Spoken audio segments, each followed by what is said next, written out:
सिंधु घाटी सभ्यता की डांसिंग गर्ल एक अनोखी कला की मिसाल। क्या आप जानते हैं कि 4500 साल पुरानी एक छोटी सी कांस्य मूर्ति आज भी हमें उस समय की कला, संस्कृति और समाज के बारे में बहुत कुछ सिखाती है। सिंधु घाटी सभ्यता की डांसिंग गर्ल एक अद्भुत मूर्ति है जिसे 1926 में हड़प्पा संस्कृति के प्रमुख स्थल मोहनजोदड़ो से खोजा गया था। महज 10.5 सेमी ऊंची यह प्रतिमा तांबे और कांसे की मिश्र धातु से बनी हुई है।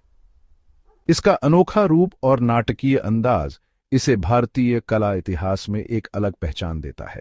मुख्य विशेषताएं अद्भुत आत्मविश्वास, मूर्ति की मुद्रा और उसकी भावभंगिमा में एक अलग तरह का आत्मविश्वास झलकता है। कलात्मक सौंदर्य, बायां हाथ पूरी तरह से कूल्हे पर टिका है और दायां हाथ चूड़ियों से भरा हुआ है, जो उस समय के गहनों के महत्व को दर्शाता है। यथार्थवादी रूपांकन, पतला शरीर, लहराते बाल और हल्का झुका हुआ सिर यह बताता है कि उस समय की मूर्तिकला कितनी विकसित थी।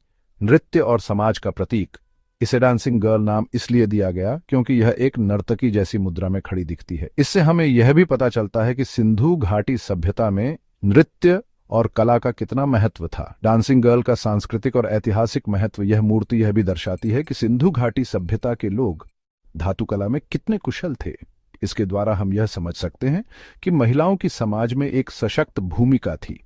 यह मूर्ति प्राचीन भारतीय सभ्यता के सौंदर्य बोध और कला कौशल का उत्कृष्ट उदाहरण है। क्या यह मूर्ति सच में एक नर्तकी की है या यह किसी और महत्वपूर्ण व्यक्ति की छवि हो सकती है? अपने विचार हमें बताएं। विजन आर्ट्स कोचिंग आपके लिए लाता है ऐसी ही दिलचस्प कलात्मक और ऐतिहासिक जानकारियां।